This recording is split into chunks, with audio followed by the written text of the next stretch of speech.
Good morning, everybody.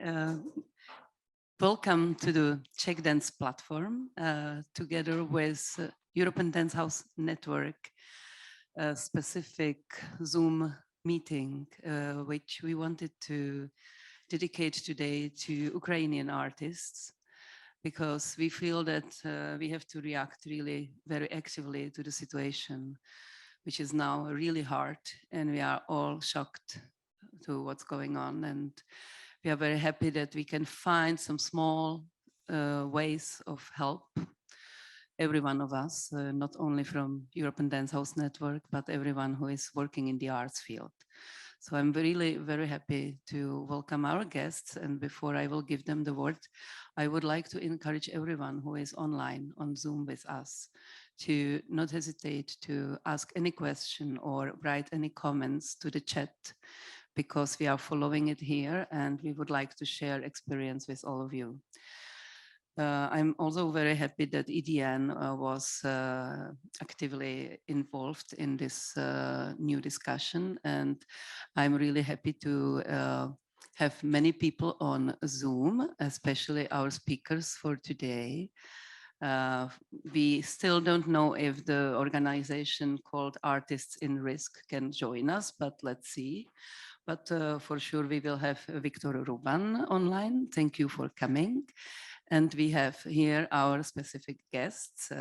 On my right is Jana Rojtova, and she will tell you her story. She is from Ukraine, from Chornomorsk. Then we have here Alexandra Balasolu from Bucharest, and Roberto Casarotto from Italy. What we want to do with this discussion is to share experience and to see if we find more ways and more possibilities how to support our friends from Ukraine. So first of all, if you can present yourself, Jana, what you did before in Ukraine and where are you now, it will be nice. Thank you. Hello, my name is Jana Rojtova. I'm choreographer in Ukraine. I live in a small town, Chornomorsk, near Odessa. And now I'm here in Prague. In Chornomorsk, I have a small studio, kids studio. And we have a festival in Odessa, after festival. After Prague, we go to the Prague. 2 days I'm driving with my 2 students and my daughter. She's 7 years. Really very dangerous and scary this situation. My students study in Dance Center. Okay. My 2 students study in Duncan Center, and I live in Ivona flat. My family stay in Ukraine now, my husband and my mom with my father and my grandfather. All my family now stay in Ukraine. Chornomorsk, very near in sea, and this very dangerous because many ships, Russian ships, stay in Black Sea, and my father see bombarding. It's very. We all know that this situation must be really very, very difficult. Having a part of family home and moving with 1 child and 2 students and their family here. Does it help you if you can realize your work here, if you can teach, if you can work? I very want work. Now I have a 3 days studio and work only with my my girls. But I want work, very want. I won't have many children in Ukraine. I have 50, 60 students, kids, juniors and adults. I have a very small setters, 12 adults, and we have 3 performances and show in Odessa, Kiev. We have many competitions. I have many work, but now don't work. But basically, when you arrived to Prague, the Duncan Center gave some chance to go to classes to your students, and you have some studio rehearsing room where you can work. What do you miss in this moment? Of course, except that you cannot have your family with you, but what can help you mainly in this situation? Of course, I have work with a class, children class, and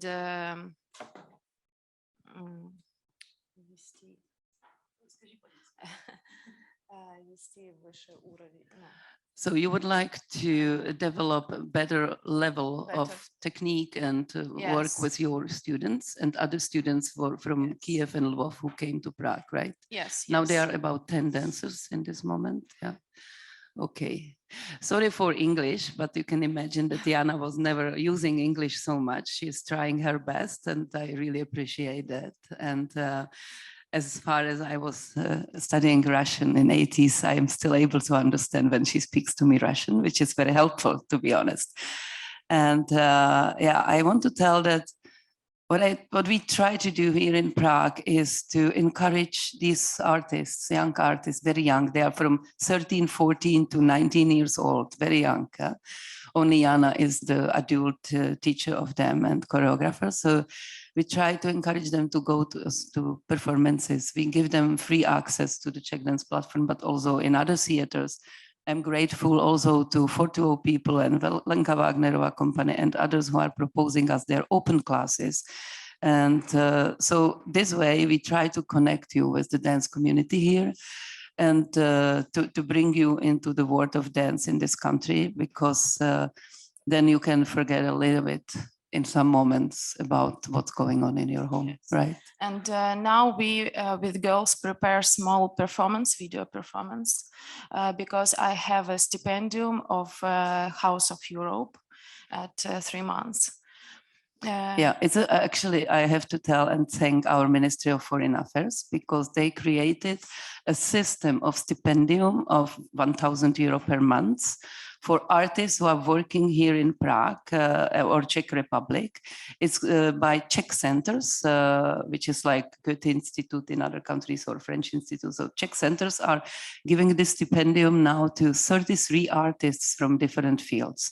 And this is incredibly strong help, because if you come here as an Ukrainian and you have your specific visa for 1 year, you get the support of state only 200 euros per month, which is so difficult to live with. So I feel that also raising money for artists who are working here is very important. Yeah. So after this experience, can we jump to, because we don't have artists in risk connected. So I would like to ask Roberto to tell us how you are helping artists in Italy and what you created as a system. Thank you. Thank you. I'm Roberto Casarotto. I work for the city of Bassano del Grappa in the northeast of Italy. And Italy is one of the European countries where there's big communities of Ukrainians already for years. So when this occupation started, a lot of people moved to join relatives or people that they knew. So in our little city, we started to see kids arriving, a lot of them, hundreds of them. And so this became immediately an evidence in our territory that this tragic event is impacting all of us. And the social workers who are in charge of their welcoming system, they approached us after 3 days. When they went to one of these welcoming centers, they were supposed to meet 22 kids, and they actually found 79. So they said, could we do something together with the dance? We had worked with these social workers in the past in a project supported by the European Union called migrant bodies moving borders. So they were very familiar with practices of dance that can support processes of inclusion and cohesion. On top of that, our municipality started to approach the arrival of these kids in a different way compared to other Italian cities, where the Ukrainian kids are invited inside classes with the Italian kids. So our municipality, after consulting with the people that were coming, decided to go in a different direction. So inside the schools, they prepare some spaces where the Ukrainian kids, divided per age groups, can connect to their teachers who are still in Ukraine and have some hours every day of schooling in Ukrainian. And then as groups, they meet the Italian peers and do other activities. So the desire to work with dance came actually from the social workers. But we heard also from our colleagues here in Prague what was going on and how Ponet's theater was already activating some processes. So we immediately try to start working in that direction. At the same time, we decided to offer a residency, a 3 months long residency with a salary and a hosting apartment to an Ukrainian artist. We contacted Artists at Risk and also our Aerowaves partner in Kyiv, Anton, who helped us spreading the information. And the moment we started to receive emails from female artists from Ukraine, we were immediately panicking. How are we going to choose the person that will be with us? Until we received an email that mentioned some specific interests that we felt were very connectable. And in the meanwhile, we also heard that others of these artists found in their path other opportunities. So a few days ago, Anna Kushnirenko from Odessa arrived in Bassano, and we decided to work on a reciprocal pattern and way, meaning that we really shared what is available there, what her interests are. And suddenly she's somebody that is interested in working with communities and had the desire to bring in Odessa certain practices even before COVID. So we really foresee the possibility to build something together, and she will work with us in these projects of dance for kids. Parallel to this Anna's arrival, another Anna came into our offices. She arrived on her own, and she's a dance student, 19 years old, from the northwest of Ukraine. She was studying in a college, modern dance and folklore dances. And she expressed the desire to study, to keep study, to somehow stay connected to her teachers and get her certificates. So we knew that one of the Aerowaves partner based in Austria is very active with helping students from Ukraine to find educational opportunities. So we approached there, and within 2 hours, we were put in contact with the university in Linz in Austria, where there's a program that hosts Ukrainian students, and they can enter in their courses.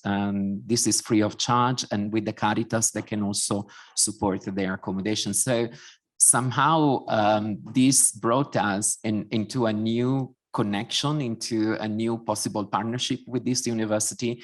A fantastic dialogue has been put in place, and so it's really beautiful to see how, you know, the activism of different people in neighbor countries can really support these paths. Yeah, we're at the beginning of a process. We also started to invite the Ukrainian artists to see Italian performances or performances staged in Italian theaters. And it's actually beautiful to see how we can look at our reality from other perspectives. So it's a fantastic learning process. Thank you so much, Roberto. It reminds me when you mentioned these children, you know, and work with kids, that in this fantastic space, TAP 39, but also in Teresa Lenerova's studio, Truhlarna, we opened last week also special workshops for Ukrainian children to really give them a chance to relax, to get out of stress, and to work with our artists together, assisted by Jana and her students. So they can go through the language barrier and they can really enjoy the moment of one and a half hour together. So it's quite demanding, to be honest, because these children are really under the stress. So what we did before is that we also consulted with the psychologist how to work with children in trauma, because they are not reacting as normal children. They are really in stress. So, and it's really a very hard situation, but I'm very happy that we do it. And this is another very important project, how to help refugees in such a situation. So thank you for also doing this. And I would like to invite Alexandra, together with Victoria Medvedeva, who should be connected online with us. So welcome, and please share your experience from Bucharest. I'm Alexandra Boleshoiu from AREAL Space for Choreographic Development in Bucharest, Romania. So we are very close as borders with Ukraine, and our experience is mainly, I will jump directly to the conclusion, that we really have to adapt a lot to the people that are coming, because we realized that we were not so connected, even though we were neighbors. At an artistic level, we really didn't know so many people. So all the artists that reached us actually reached us on a very almost chaotic and not like a serendipity, if we want to look at it in a more light perspective. They just wrote to some friend and asked about someone who's dancing, and some friend, and they finally reached one of us, or one of our artists that are associated to our space. So it was really a lot about listening and understanding where that artist comes from, what she or he needs, usually she. One of the strongest experiences, and it's not the one with Vika, that I want to share, is one that from the beginning we opened up a residency, and it was a very specific residency for a female, because I knew that females are traveling with their children, and I had this project of moving mothers, which was already starting. And I was looking for a female mother working in video art, because I actually had a position that I want to offer to someone to work on that project. And I said, okay, I will just launch this opportunity to give it to a Ukrainian. And then my thoughts were like, probably I won't find that person. But it happened that we found someone who was like perfect match. And we were waiting for her. And then 2 days, she didn't write to me. And then she told me she decided to go back to Ukraine because of her husband. They had 2 children.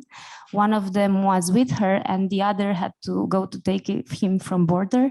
So when she arrived at the border, she realized she wants to go back. And then I realized that I know nothing about their real needs and how can I help them. And I started trying to like find connection and speak, but of course it's very difficult with internet connection, with everything. And they want to work, but them and also other artists that I know want to remain there. So that was like the most powerful experience for me, because I didn't expect that. I was like, okay, we will offer your residency a fee. You will probably be interested to come here, you will be happy to have this, but I realized that I really don't know nothing. And with Vika, who found us like by chance, it was quite the same, because she stayed there for 40 days of war. She didn't want to run.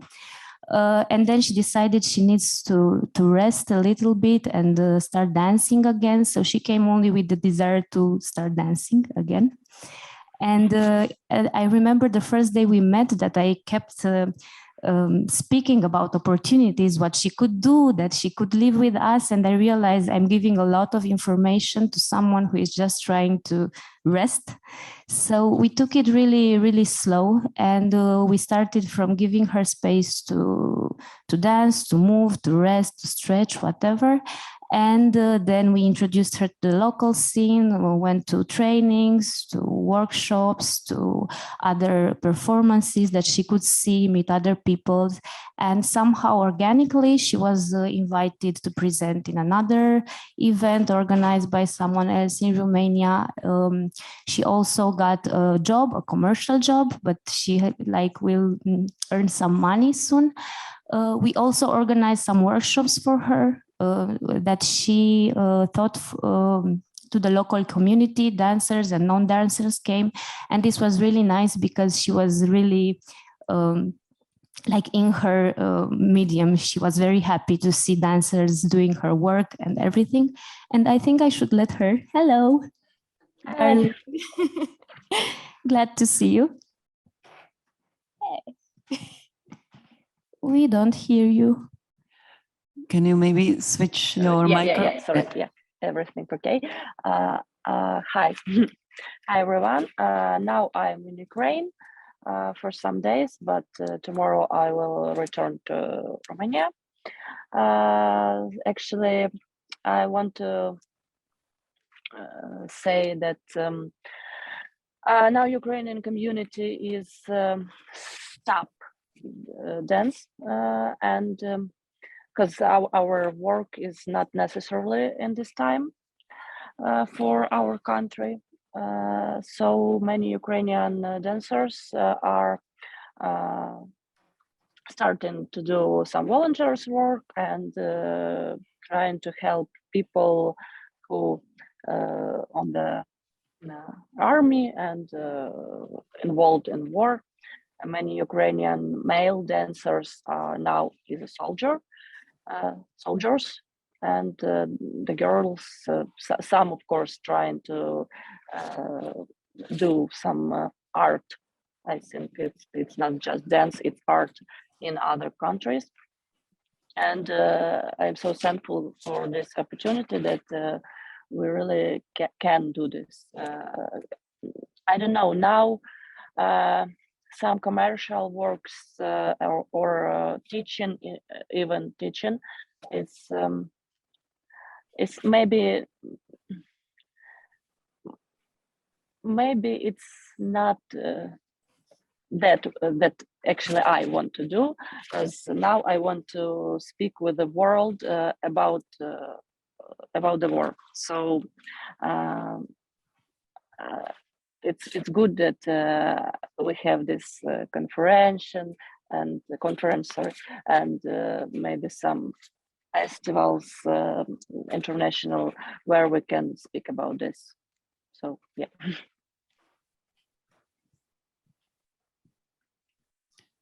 Okay, well, it's a very, very specific situation. When you have a family, you come back, you come then again to work in Romania because you cannot work at home.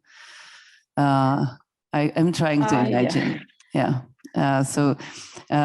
But when you come back to Romania, you feel there are open doors and you can do what you really need to do in that moment. The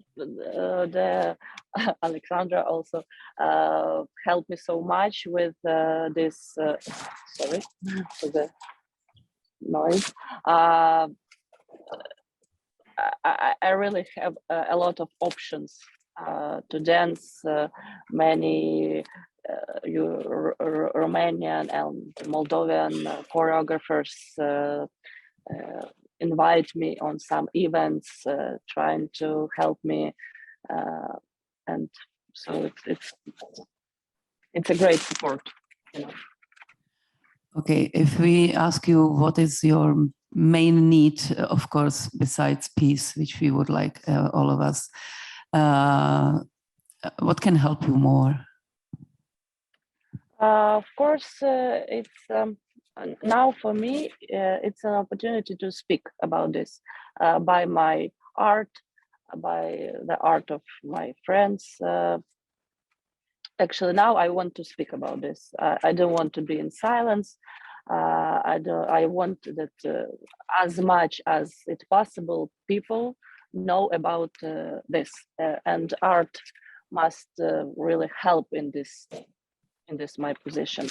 Of course, we need everyone of dancers needs some work, but now for me is Romania give me a lot of opportunities, so it's great. So right now, the main my needs is to speak, is have options, many, as much as it possible, options to speak about this by my art, connect with people, do performance. I start to work with performance. Sorry, it's a car here, loudly car. I don't know if you hear it. I'm starting to work with my performance in supporting with Virginia Negro, I suppose, Moldovan choreographer. She invited me on event where I at first presented. This performance is subject is how not to dance about war, but it kind of word game, because we can't dance about something else, and I really want to research this subject.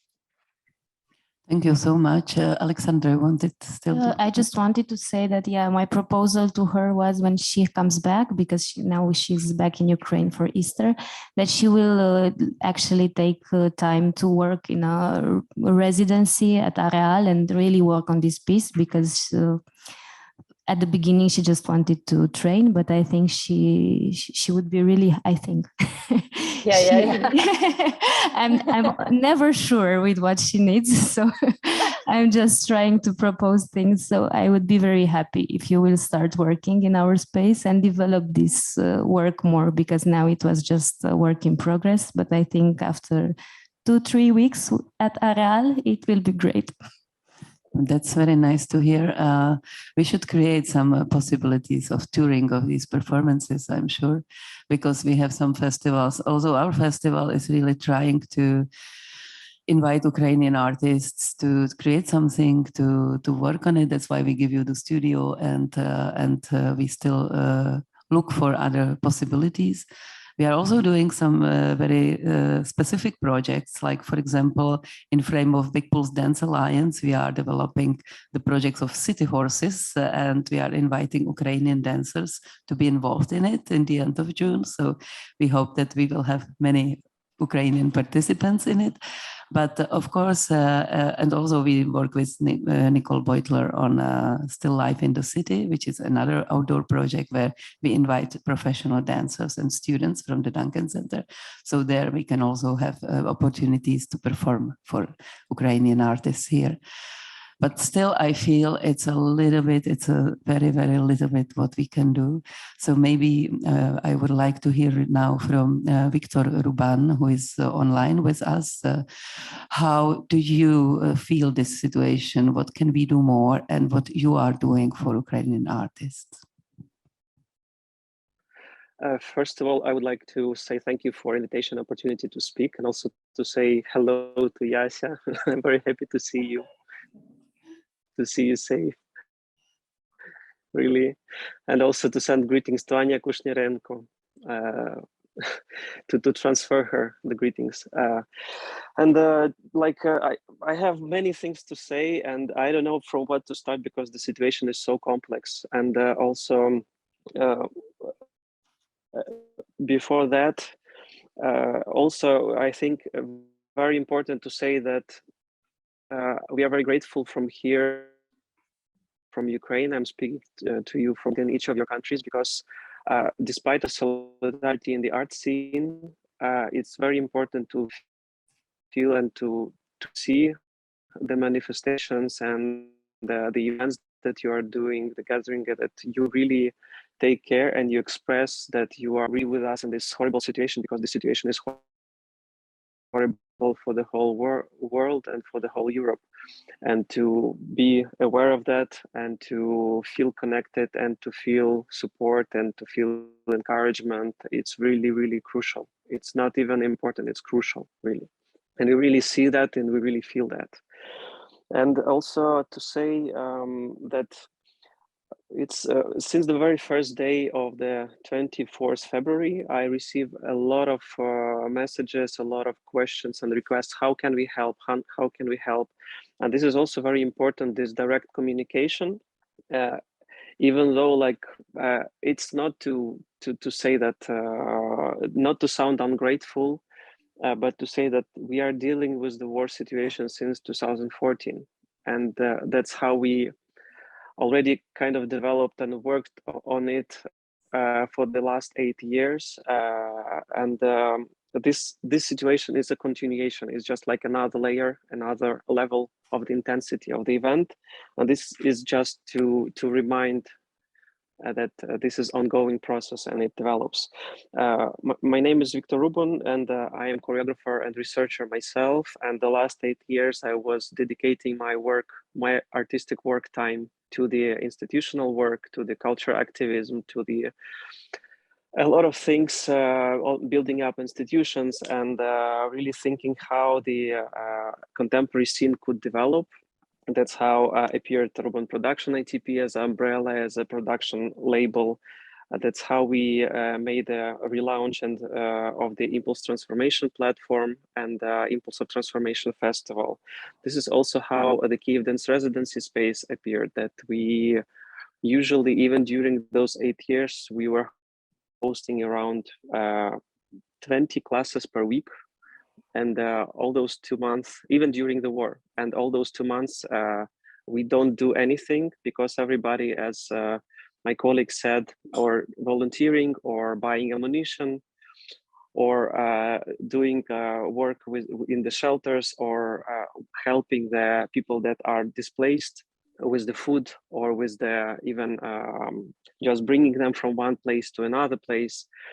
And why I'm saying this is just to say that the live art is precarious usually in general, and especially in Ukraine, because it's very fresh that we have some institutional support through the Ukrainian Culture Fund on the project basis. But even this Ukrainian Culture Fund this year shut down and gave all the money to the defense.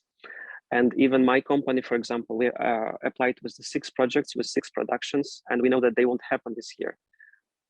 And this is the common situation for many companies. So this is just also to say that if there will be any possibilities or opportunities from the Dance House Network to express support or propose some opportunities to collaborate, to co-produce together at least some of the productions, this will be really great help to not to just drop them off, because many of them are getting even more actualized with the situation that is happening now. Just to say that. And also most of the people in the live arts are working not even having the legal entity or the company or something like that, and they cannot be supported even by the state in a way. And that's how I'm getting to this idea of the Ukrainian Emergency Performing Arts Fund that we established in the February, because we realized that how I can use the possibility to reach my colleagues from abroad and to maybe fundraise and collect some money and to redistribute them to the people in need. And now we already fundraised 13,000 euros, around 15,000 euros from 20 countries, and we received around 528 requests from 76 towns and cities. And we already gave the support to the 50 people in the very precarious regions of Ukraine. And in process, we are still collecting funds for 250 more. And in relation to this, what I can say that is very challenging, that Of course, we support only independent people, like the representatives of the independent scene. So the people, artists in dance and the theater from the national theaters or national companies, we don't provide support because they can't find possibility to be supported. And we support only those that are representing particularly independent scene. That's how the number is not that huge. Also, what is important to say that why we open this opportunity on the request basis is because we don't have a like kind of developed institutionalized links, you know, like the independent scene is very rhizomatic and very hectic, and that's how distributing from peer to peer, this is the only thing that works. And that's how also we reach the people that are now in Kherson region, which is occupied, in Kharkiv region, which is partly occupied, in Donetsk region, which is partly occupied, like from all over the places. And why it's crucial to give them support, especially through the bank transfer, because there is no logistic links with those cities, and even there are no green corridors to those cities. And the only way to give them support so they can buy food from, you know, from person to person, not to take it from the occupants. It's the only way is to transfer from the cell phone using the web application, because the liquid money, the cash is not. When we give this 8,000 hryvnias, which is around 250 euros, and together with taxes, it's 300 euros. This is the money that could help people really survive. And this is the internal struggles, because I was asked to say about the struggles and the issues that we had to deal with. Speaking about the outside, the bank system of Ukraine is not integrated into the European system still. And sometimes with some countries, we have issues even with the SWIFT transfer. And we already even make a small note about how to make the SWIFT transfer more successful, because we consulted with the bank about that. And you can find all this information on the website. But also we are grateful that PayPal opened the possibility for us to receive funds and to redistribute them. It's very recent, and it's the most direct way to support and to help. And it works only through the private transfer, but it doesn't charge anything. So if you want to support anybody directly in Ukraine and you have a connection, this is the best way that works. And speaking about our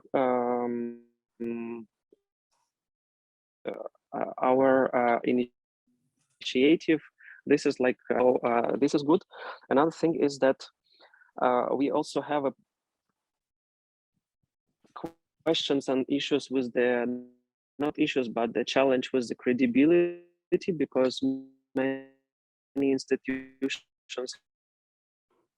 have their limitations, but also they mostly work because, as I said, even now during those 8 years, Ukraine was a bit behind the curtain for many institutions.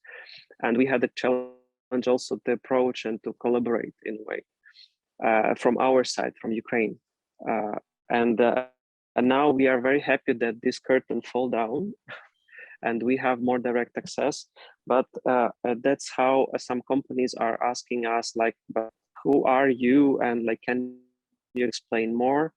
And for really, for the credibility, we keep the maximum transparency. We publish all the donations that we receive by countries. We the donors, we can open the base, the list with the information of the people who applied for the support.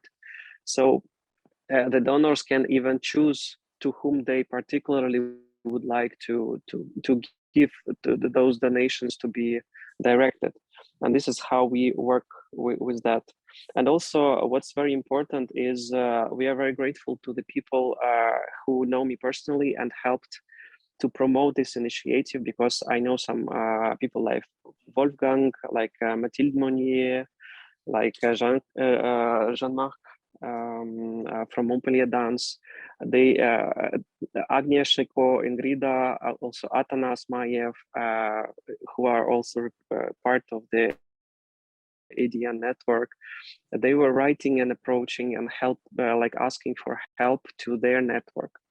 call for help. Like if you have a possibility to reach out wider audience, your professional network, we would be very grateful if you can help us, because like 250 people to get support, it's around 75,000 euros. And maybe for the institutions, it's not big, and but it feels really heavy for us.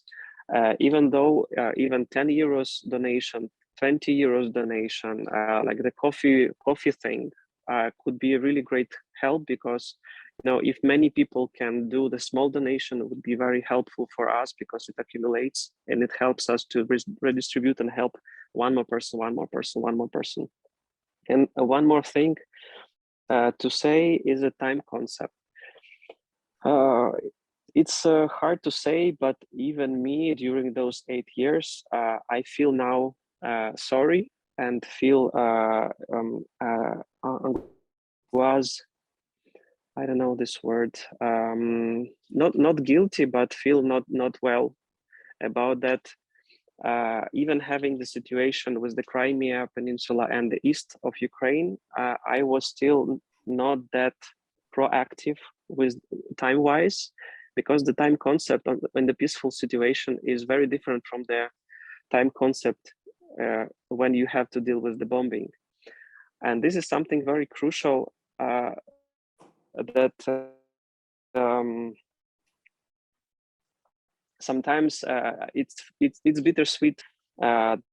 They approach me and write me, and then they say, "Oh, we are going to the vacation, and we will send you something after we are back." And it's like about the not understanding that here each moment, each hour is really crucial and can cost lives, really. So if you have a possibility to support or help or reach out or ask, don't take time, because really time costs money, not only money, but time costs lives, and time is very luxurious thing in this situation. And this is very important to remind to the more peaceful part of Europe. And also to say that the borders are geographical and political, but for ecological things and for the threats with the chemical weapon, with the nuclear weapon, they don't mind the borders. So it's very important to understand that we are in this situation all together, and not taking time to fight this together. This is also very important. This is the most things to say. And also to link to what you said, that it's hard to say what's important to the people from Ukraine, especially speaking about the refugees and the people who are displaced temporarily abroad. Those people have to deal with two realities at the same time, with the reality that is around them, to integrate to the group, to speak with the partners, with the people. But at the same time, refugees are really dealing with the reality that is happening here. And that's also partly why I didn't leave Ukraine, even though I had this possibility. It's because I realized that I won't have enough strength to even to be active and to do things artistically or politically or culturally when I'm not here. And here it's for me easier to deal with to cope with the situation, because I can respond directly. But when I'm out of the situation, it's very hard to really cope with the emotions, to cope with the connections, to cope with the information. And it's just to say that that's what creates this sometimes shift in the attitude, or really something that is beyond familiar. Just to be aware of that, really people from Ukraine now need more of a dialogue and collaboration and support, not help, but really support. This is very maybe something that could help to deal with the situation in more healthy and more, like ecological way for both sides. Thank you, Victor, so much for explaining many also logistic details. We cannot imagine ourselves how does it work being in Ukraine and trying to help others. Congratulations to raise 30,000. It's quite a very good result, and I hope it will help also this dialogue we create with the EDN to increase money for the people in need in Ukraine. And it's very, very important. And I'm also happy to see here that the artists in risk join us. There is Ivor and Marita online now with us, and we had some exchange of experience during the IETM Zoom. Some of us were participating in, but it would be nice if you can present us your experience, because you are not only supporting Ukrainian artists, you are the organization which is working all over the world. So please, can you explain us your role? Okay. Thanks a lot for your invitation, and thank you, Victor, for all the work you are doing. It sounds very, very crucial in this situation. First of all, apologies that we are late. We are currently in Venice. Actually, very shortly, we organized an intervention at the front of the Russian pavilion in the opening of the Venice Biennial by an Ukrainian. It's a performing artist on Friday. So that's the reason we are traveling at the moment, and our net connection was a bit bad earlier on. Yes, and hello also from me. This is Marita Mukunen, and I'm Ivor Studovsky. Thanks for inviting us, and it's a pleasure to be with you. Maybe we should just say a few words about that intervention, because we can, of course, just give you some statistics and some information about our work in general. I think we should do that in a minute. But I think it's important that this kind of highest event in the visual art calendar to intervene, because at the moment the Russian pavilion, as you know, is empty. The participation was cancelled. But if you look at the kind of reviews from Venice Biennial, there's almost really no direct reaction to the war, other than one Ukrainian artwork, which is more or less a sandbagged monument in the Giardini, which is surrounded by works which are kind of like more or less pasted up in a very kind of handmade way, shall we say. It's not a pavilion properly there. There are others, but they're very small. And intervention in front of the Russian pavilion was important to kind of get us as artists and curators to realize that this is not a normal time. We can't go on with business as usual. And the performance by Alexei Yudnikov was something that I think made people think it wasn't a vulgar kind of splashing of paint or something like that. It was a quite subtle action, which was based on the short story by Nikolai Gogol, The Nose, who was a Ukrainian-born writer, as you know, and had also a long experience in the Russian Empire. So this you can read about it. We can tell you more about it if you're interested. But I wanted to kind of mention it first. So it's basically we are from Artists at Risk, and Artists at Risk has been working for 10 years. So it's basically Artists at Risk is organizing residencies and emergency locations in the situation like war we are experiencing right now. And of course, there are also other kind of crises still going on, and that continues in our work. That we are still working very much with the situation of the Afghan artists at risk, and that started in August. So basically, in our work, always there are parallel situations going on. But today we will mainly talk about Ukrainian artists at risk.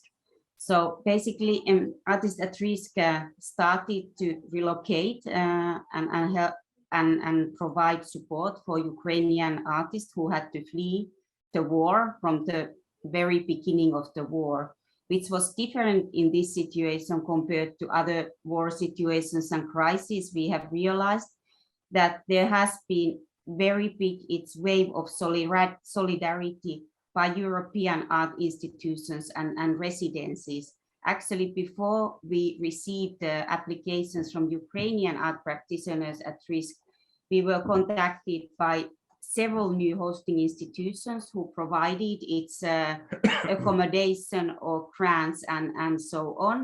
So basically, just to give you some numbers and picture of the situation that normally Artists at Risk, it has worked since 2013 in 26 different cities and in 19 countries.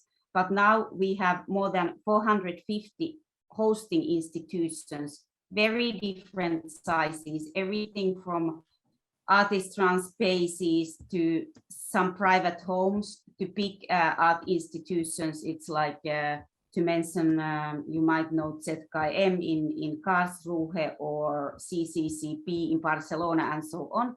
So they are kind of big established institutions, but very many kind of smaller initiatives who are also willing to host artists who have to flee the war. And of course, that has made our work easier to some extent.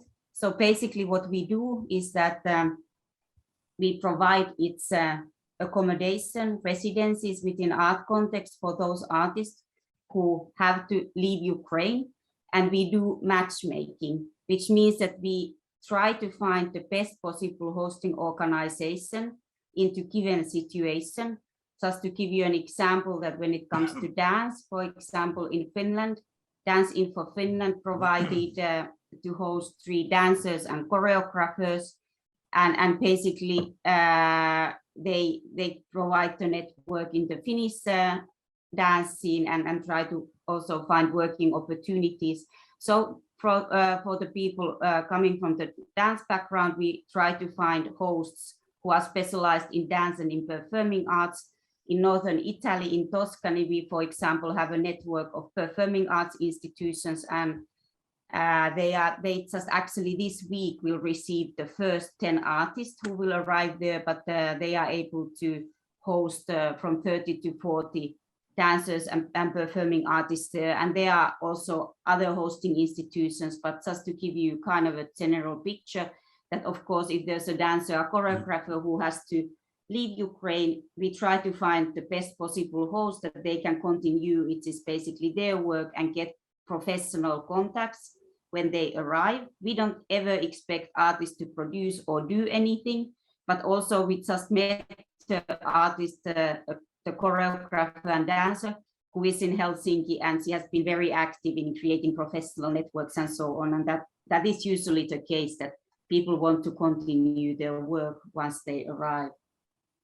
Yeah, that is a general principle of Artists at Risk, that we try to not simply be a place where you kind of receive a key and some funding and be able to feed yourself, your wife, or your husband and your family, if you have one, but also to be a professional, because you can continue to carry out your work and develop as an artist. And this is why we consider ourselves a peer-to-peer organization. I think the previous speaker also mentioned that we talk about peers, we don't talk about refugee artists. We don't use this term or similar terms. We talk about artists in general. And even if they're applying for asylum, let's say from countries which are not as fortunate as Ukraine in terms of the visa situation, we nevertheless always work with them as artists, as professionals, and work with them also not within one particular city or national context, but within the wider system of that art, the field of art. And so in dance, our specialty is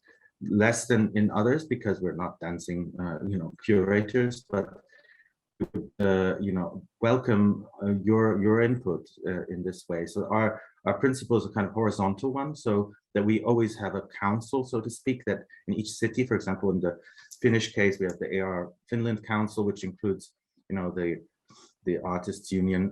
We've had various other unions. We have funders. We have the Pen Club, the Human Rights League, and so on. And all of these partners and funders and professional institutions. We just had an event, for example, at the Helsinki Music Center or the National Theatre. They help us to keep the professionals in their field as active professionals. So that means that they don't die a second time, so to speak, as an artist. They have to leave their country, leave all their contacts behind, and start again. And that's the principle we try to upkeep, that they can continue as professionals. I'm just showing you right now the website of Artists at Risk. I hope you see it. Yes, we do.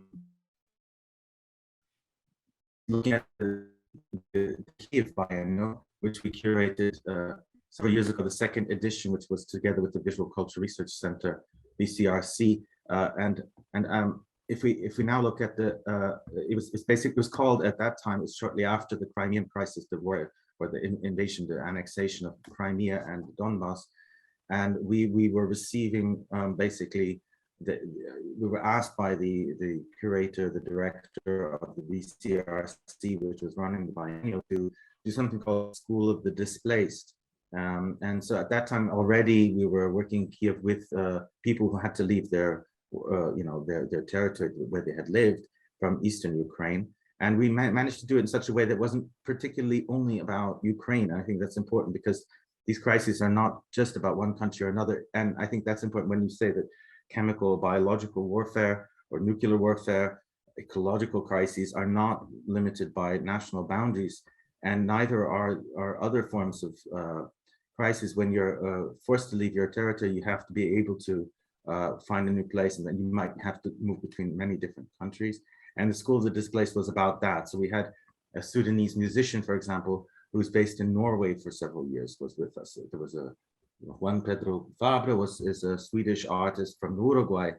We had actually, in this case, very interestingly, a Russian group from Krasnodar, which had been receiving refugees from Ukraine in southern Russia, but wanted to also receive them, be part of apologizing for the entire mess and being part of the solution in Kiev. And so they still are very, very active in Russia, despite the immense kind of danger of doing so. It's basically, we have the website open now, and we created this after the war started, this kind of very simple forms that if you are a hosting organization who wants to host Ukrainian artists fleeing the war, there's a very simple application form to be filled in, and the same for the artists. Basically, what we have been doing now is the Ukrainian war is that we have a growing network actually of national hosting institutions. We started this model with the Swedish residency network called SWAN. They joined us from the very beginning. They have from 70 to 100 residencies where they host artists from all the disciplines. And basically we have a Swedish curator who is part of the Artists at Risk Ukraine solidarity teams. We have different solidarity teams for different regional wars or other crises. We have a solidarity team for Afghan artists and so on.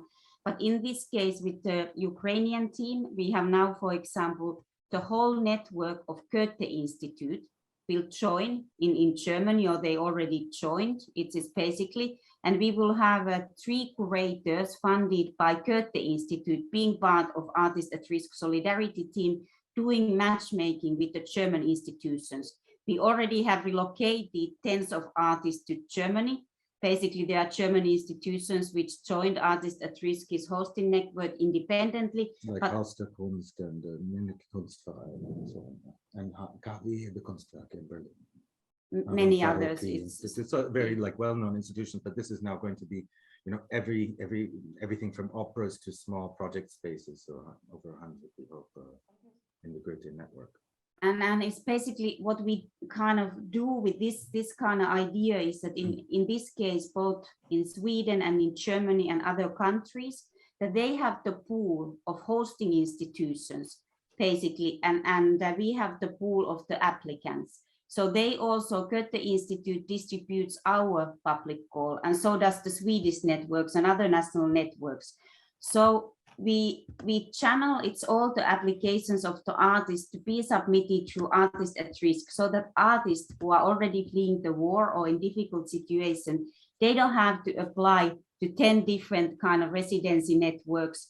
But basically we have this kind of pan-European network in this case of different hosting networks, but then the matchmaking is done within Artists at Risk solidarity teams. So it kind of creates a synergy, and it's better, especially for art practitioners at risk, that there's kind of one centralized system where they can submit their applications. And what we are doing right now is that in our Ukraine solidarity teams, we have 3 Ukrainian art professionals who are doing matchmaking, and they are being in touch. It's basically with artists who are still in Ukraine and fleeing and finding safe passages and so on.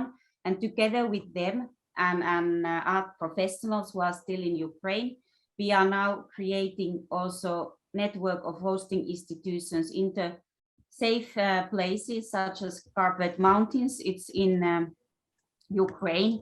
So here in Venice, we just met, it's people who are now starting, actually building very fast.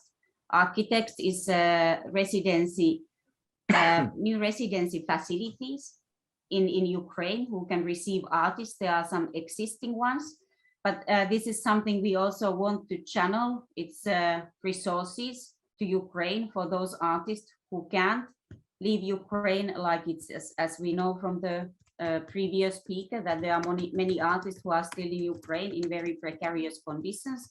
So we are joining forces with art actors in Ukraine also in creating this network.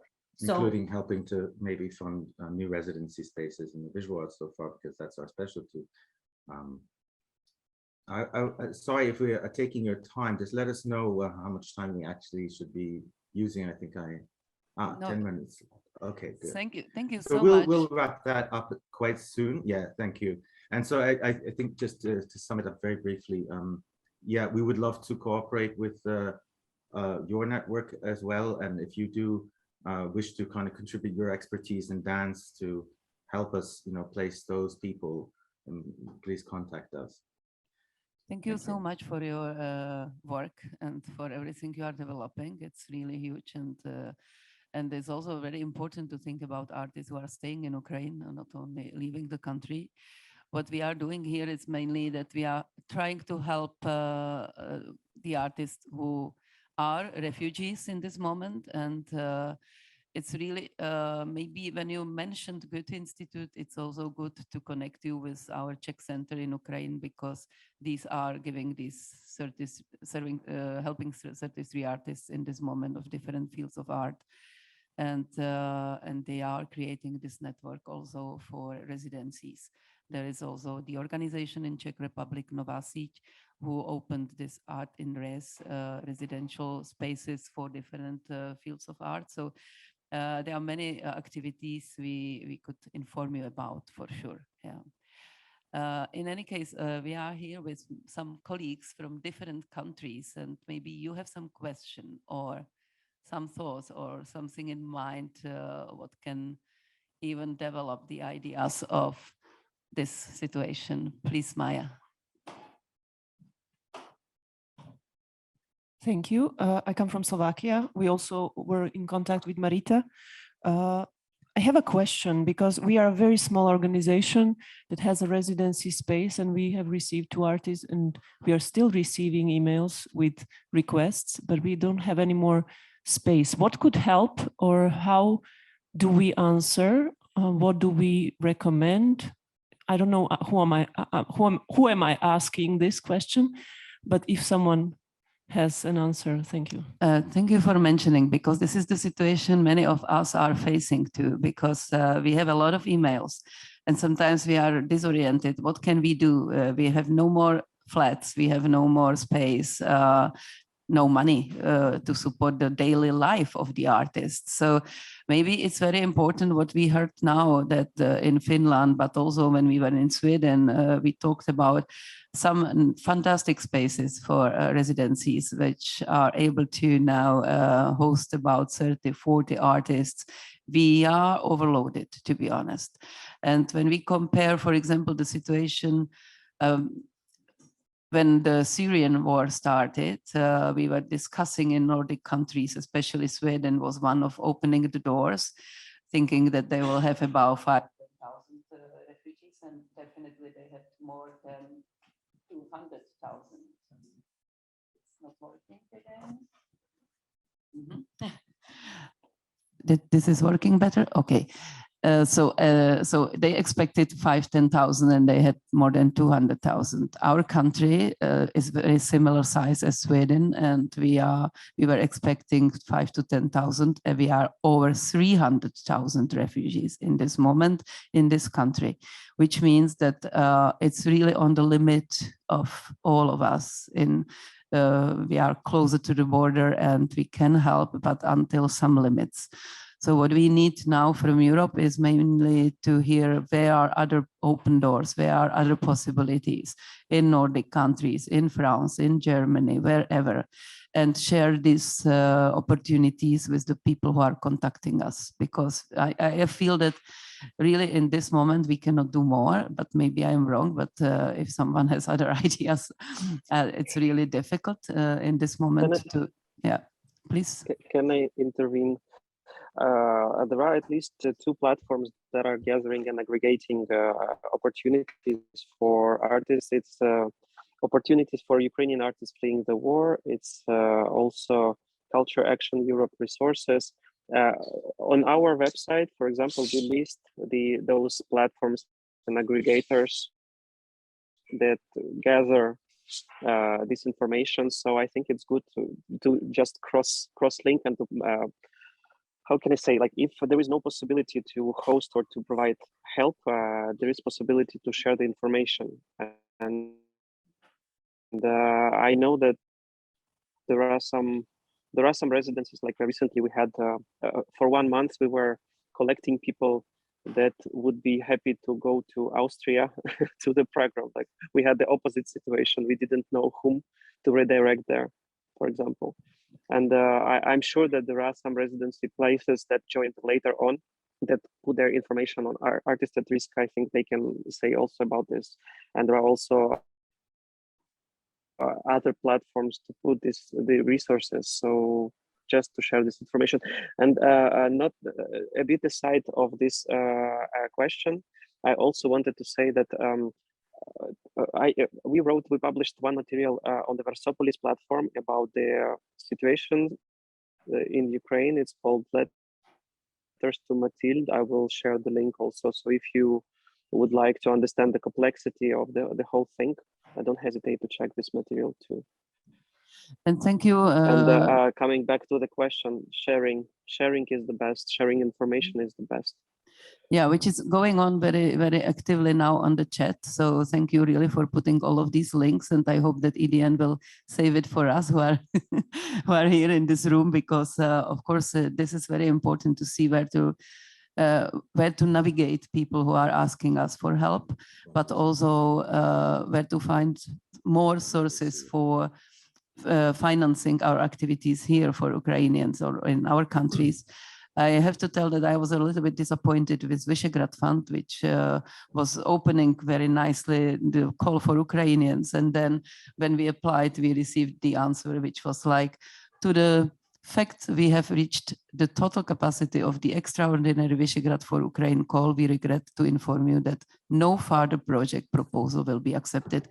Sorry, you know, this is really horrible. And I think we should push our politicians, especially in the countries on the borders here, to do more, because they open the call and in 1 week they close it. This is nothing. There is also this European Cultural Foundation we can try. Roberto was trying, we are trying now. So we can try also to raise money to keep things going where we are now. But as we are really all so much overloaded, we have to go through this partnership and sharing the possibilities all over Europe, which the European Dance House Network is very helpful for, but also the Aerowaves network, which is so much discussing the situation. I am really happy that there was touched a very important question of not only Ukrainian artists, but also Russian and Belarusian artists, which are against Putin, because they are in a very big danger in this moment. And unfortunately, the steps of Europe are against them, because they don't give them any possibility to get out of Russia in this moment, because there is no embassy giving any visa, even if they are artists. And we are talking about it very strongly with our Minister for Foreign Affairs, how to open the doors for these which are really against the regime of Putin. So there are many questions opening in this moment for sure. That's very interesting. If we don't know how to raise our hand, we would like to comment on that if possible. So Marita, you wanted to say something about grants, right? Because we do have some funding. So it's very shortly about this earlier question that if there are artists who can't be hosted, please ask them to fill in its application form of Artists at Risk. Now we have this whole new German network of hosting institutions joining, and there are also others. So basically, luckily, our hosting capacity is we still have kind of free capacity to host Ukrainian artists. We have more than 600 applicants. So there are lots of applicants, but we also have been managed to relocate. It's quite a big number of them already. And we also have emergency grants that if there are hosting institutions who can join the network, who can provide a grant.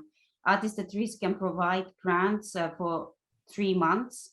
So basically, also please join, even though you don't have a grant, we can do it. We now got funding from Unesco, which is a historical funding actually for these emergency grants. And so far, what we have realized that many Ukrainian artists, they rather stay in the kind of neighboring countries. But now also, for example, people are willing to come to countries like Finland and Sweden because the situation is getting worse. But Ivo, do you want to speak about this Russian and Belarusian situation? We have worked on that since the beginning of war, and also before that, of course, already. I mean, very briefly, I mean, it goes without saying that Russian dissidents and Belarusian dissidents are in an extremely difficult situation. Belarus has now the highest prison population since the Second World War. You know, the crackdown after the protests against Lukashenko's fraudulent re-election was incredibly brutal and continues to this day. And in Russia, as you know, there was a new law passed only recently, which kind of gives prison sentences for up to 15 years to people actually expressing the fact that this is a war. So that even is illegal, as you know, in Russia.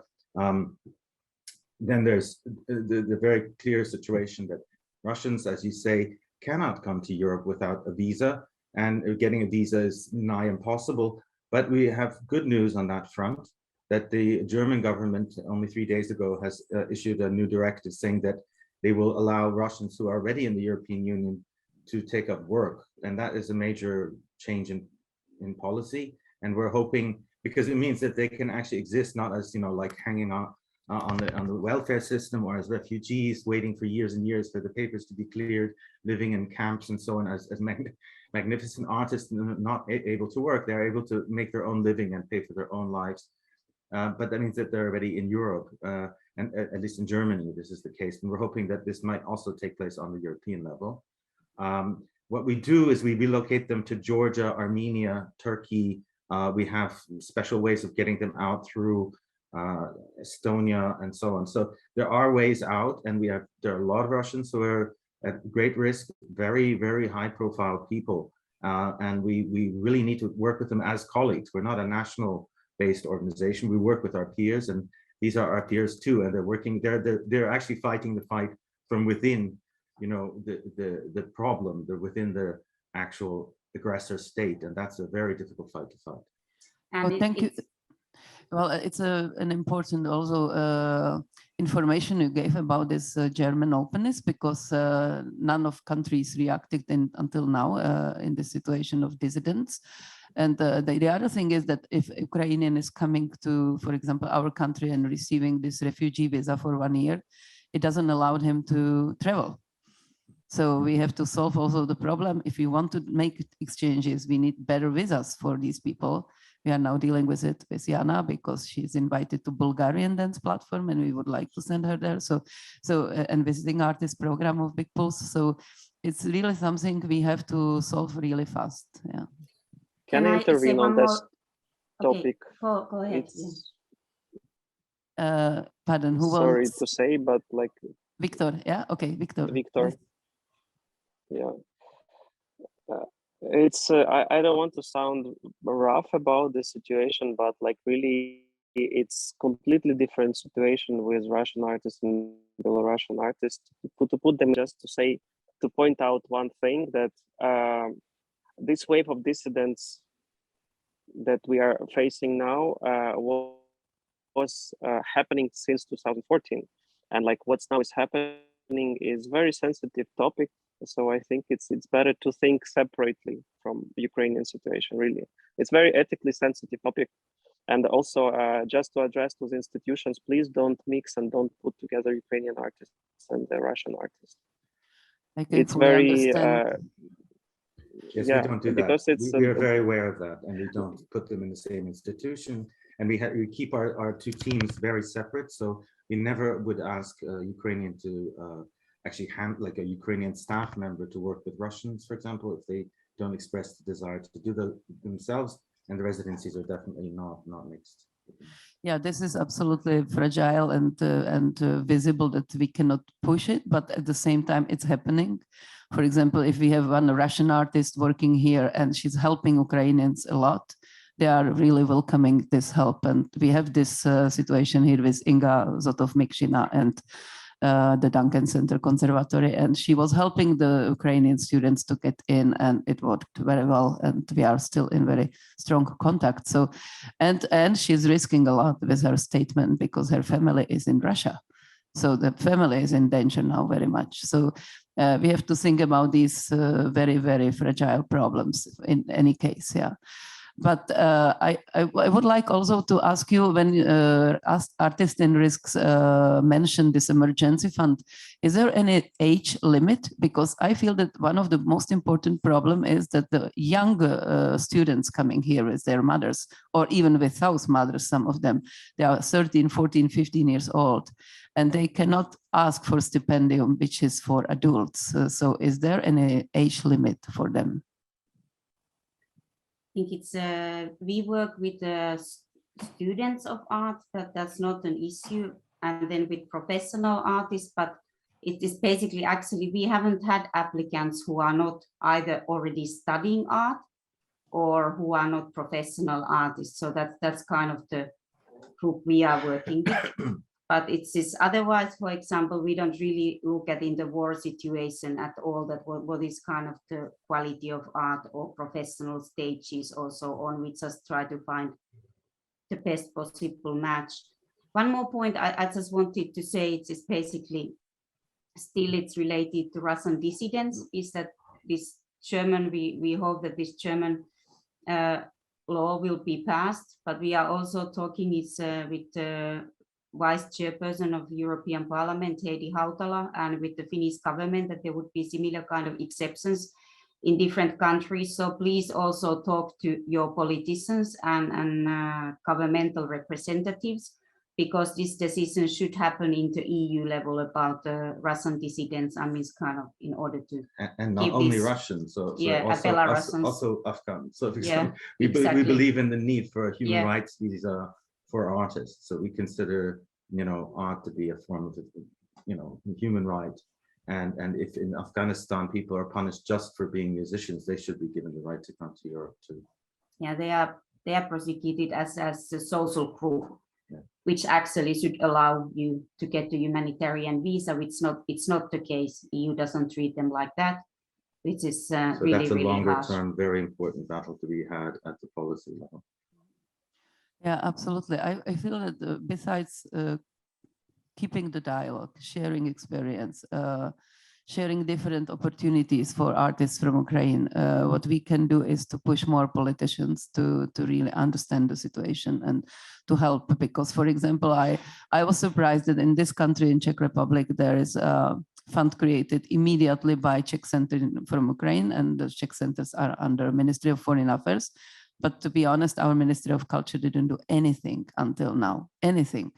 And I'm really surprised, because we have to be really sensible for this situation and help artists. We know that they are coming in all of different fields. So create something for possibilities for new residencies and new creative work. It's very important in each country of us. So we are almost there, 10 minutes to 12. So any other thoughts or questions? Yeah. Oh yes, yeah, very good question from our Spanish colleague from EDN. Will we be able, as EDN, yeah, Christopher is confirming. So all of information which is now in the chat, because there are many links to different possibilities, how to really react to different asks. So we will get it via email, all of participants also in this discussion. So thank you for taking care of it. What to tell in the end, Roberto? Well, maybe a reflection that a starting question can be, what can we do together? And this may also open a new space of a sort of equality, which I hope we're gonna learn to put in practice. I think it's very important under these conditions. And I think I'm also thinking a lot about this diaspora of artists that are in Europe, and whether there's some ways that EDN, but other networks can somehow dialogue with those artists and see what they might want to do with that. There's already, I heard, some discussions going on in Germany among the ones that came first to Europe. And so, yeah, we have to stay open and see what we can do together. Yeah, and especially when we are in the dance field, I have to tell that as Tanec Praha is very active in European projects, there is an initiative by European Dance House Network. There is AREAL network, which is also discussing a lot how to help, and really peer-to-peer is the best way when we really try to connect people to people. And then there is also ITM, of course, which is working a lot with Culture Action Europe, which was mentioned here. But there is also, for example, Be Spectative project, which is now creating a small fund of 10,000 euros to help some artists in the countries of partners. We were having a discussion last week about it. And there is also Big Pulse Dance Alliance, the network of 12 European festivals of dance, which is also discussing how to create space for Ukrainian artists. So I feel in every single project, even the micro and micro dramaturgies in dance we are running as Tanec Praha, we try to find a way how to involve artists from Ukraine and how to connect with the dance community. And this is the small thing we can do, and we can do it, all of us. Yeah. So in any case, yeah. Thank you for your comments in the chat. I can read that, yeah. There are really many resources shared. So let's study it, and let's see how much we can go ahead with it. And thank you all hosting the artists. Thank you, Ukrainian artists, to be with us, and all of you who are in the Czech Dance Platform. You will meet about 10 Ukrainian artists here. It's a group around Jana, many young people, 13, 14, 18, 19, 21 is, yeah. From Kharkov, Lvov, and Chornomorsk, and Odessa. So please talk to them and try to understand where they are. They need your help. They need to create dialogue. They need to be with us and be accepted in our dance family. So thank you also, EDN, to organizing this Zoom, because I feel we never know enough to be able to help Ukrainian artists. And thank you all participating on Zoom, especially Artists in Risk and Victor. You are doing wonderful work, all of you. And we want really to encourage you to go ahead, and Victoria coming back to Bucharest. So enjoy the morning, the Monday, and we are now having a really, really tough program, a discussion and brunch, and then we go for performances. So I hope you will also enjoy the Czech dance scene. Thank you.